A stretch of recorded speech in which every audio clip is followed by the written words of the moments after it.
Bonjour tout le monde, j'espère que vous allez bien.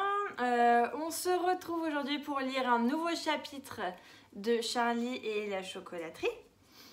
Alors, la semaine dernière, on s'était arrêté au chapitre 13, dans lequel Charlie et les autres enfants arrivent à la chocolaterie.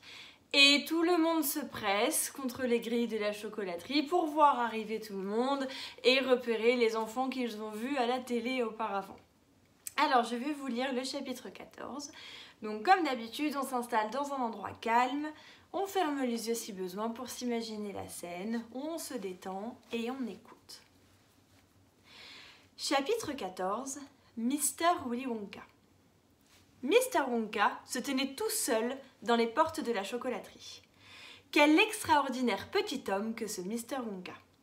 Il était coiffé d'un chapeau haut de forme noire. Il portait un habit à queue, velours couleur prune. Son pantalon était vert bouteille, ses gants étaient gris perle.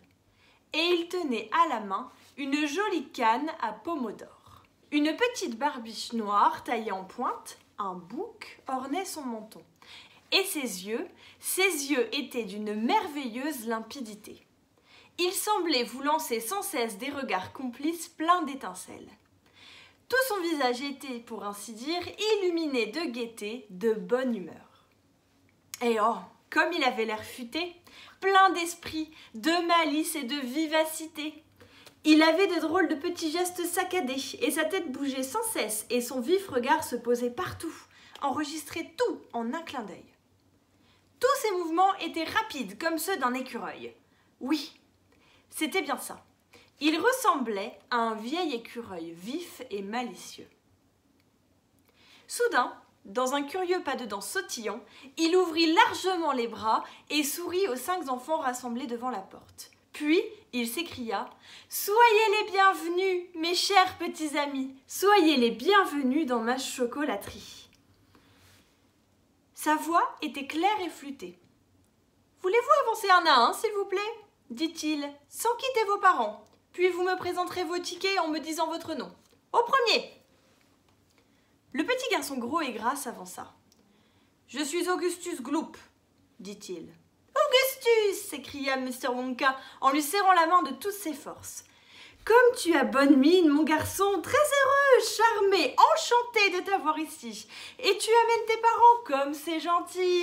Entrez, entrez donc, c'est cela, passez la porte. » Mr. Wonka partageait visiblement l'excitation de ses invités.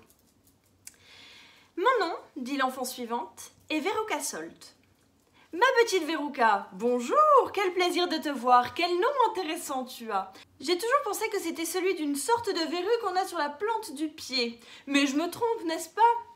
Comme tu es mignonne dans ton joli manteau de vison, comme je suis heureux que tu sois venue. Mon Dieu, quelle délicieuse journée nous allons passer ensemble. J'espère que tu y prendras plaisir, j'en suis même tout à fait sûre. Oui, tout à fait sûre. C'est ton père? Bonjour, monsieur Salt, bonjour, madame Salt, enchantée de vous connaître. Oui, oui, le ticket est en règle, entrez, s'il vous plaît. Les 2 enfants suivants, Violette Beauregard et Mike Teavee, avancèrent, présentèrent leur ticket et faillirent avoir le bras pratiquement arraché par l'énergique poignée de main de Mr. Wonka. Puis, à la fin, une petite voix timide chuchota. « Charlie Bucket. »« Charlie !» s'exclama monsieur Wonka. « Tiens, tiens, tiens, donc te voici. C'est toi le petit garçon qui n'a trouvé son ticket qu'hier soir, n'est-ce pas? Oui, oui, j'ai tout lu dans les journaux ce matin. Il était temps, mon petit. Et ça me fait bien plaisir. Je suis très heureux pour toi. C'est ton grand-père? Charmé de vous voir, monsieur. Ravi, enchanté, c'est parfait. C'est excellent. Est-ce que tout le monde est entré? 5 enfants, oui, bon. Maintenant, suivez-moi, s'il vous plaît. Notre tournée va commencer, mais restez ensemble. Ne vous dispersez pas. Je n'aimerais perdre aucun de vous au point où en sont les choses. Ma foi, non. » Par-dessus son épaule, Charlie jeta un coup d'œil en arrière. Il vit se refermer lentement les grandes portes de fer. Dehors, les gens se bousculaient toujours en hurlant. Charlie les regarda une dernière fois, puis les portes claquèrent et toute image du monde extérieur s'évanouit. « Voilà !» s'écria Mr. Willy Wonka qui trottait en tête du groupe. « Passez cette grande porte rouge, s'il vous plaît. C'est ça, il fait bon ici. Il faut que je chauffe bien mon usine à cause de mes ouvriers. Mes ouvriers sont habitués à un climat extrêmement chaud. Ils ne supportent pas le froid. Ils périraient s'ils sortaient par le temps qu'il fait. Ils mourraient de froid. Mais qui sont ces ouvriers ? Demanda Augustus Gloop. Chaque chose en son temps, mon garçon, dit en souriant Mr. Wonka. Patience, tu finiras par tout savoir. Êtes-vous tous là ? Bon, voulez-vous fermer la porte, s'il vous plaît ? Merci. Charlie Bucket vit un long couloir qui s'étirait devant lui à perte de vue. Ce corridor était assez large pour laisser passer une voiture. Les murs, peints en rose pâle, recevaient un éclairage doux et agréable. « Comme c'est joli et douillet !» chuchota Charlie. « Oui, et comme ça sent bon !» répondit grand-papa Joe en reniflant longuement. Les plus merveilleux parfums du monde se rencontraient dans l'air qu'il respirait. Un savant mélange de café grillé, de sucre confit, de chocolat fondu, et de menthe, et de violettes, et de noisettes pilées, et de fleurs de pommier, et de caramel, et de zeste de citron. Et, de bien plus loin, du fond de la grande usine, s'échappaient des rugissements assourdis, comme si une machine monstrueuse et gigantesque faisait tourner ses 1000 roues à une vitesse infernale. « Maintenant, écoutez-moi bien, mes enfants, » dit Mr. Wonka en élevant la voix pour dominer le bruit. « Ceci est le corridor principal.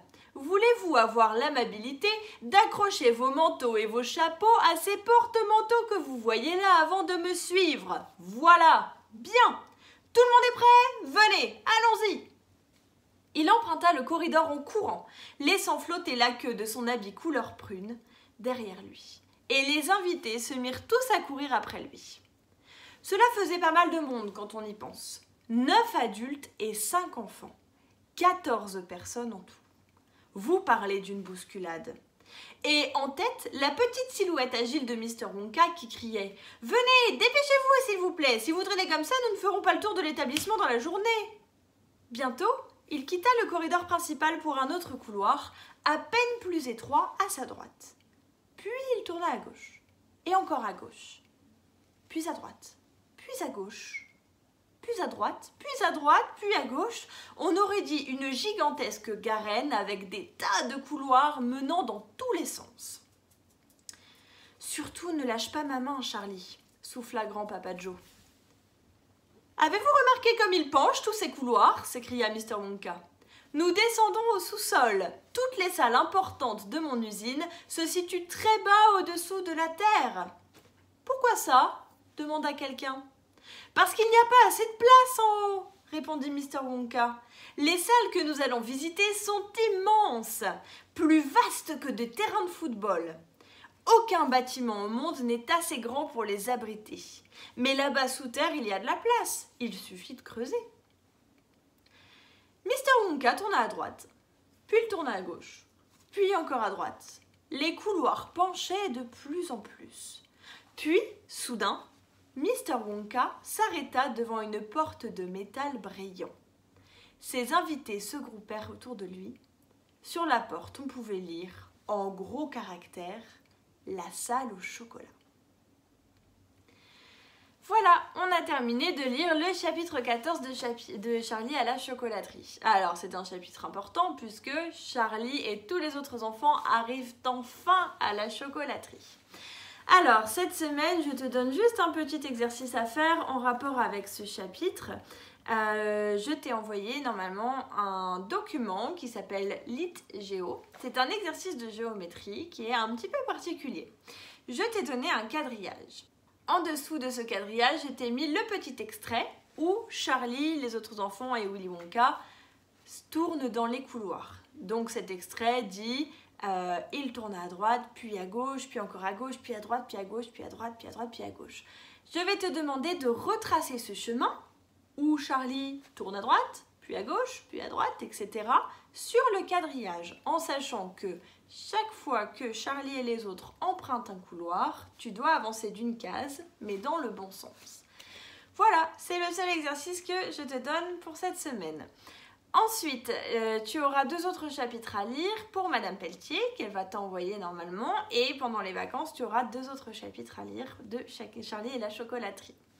Je te souhaite une bonne semaine et de bonnes vacances du coup. À bientôt!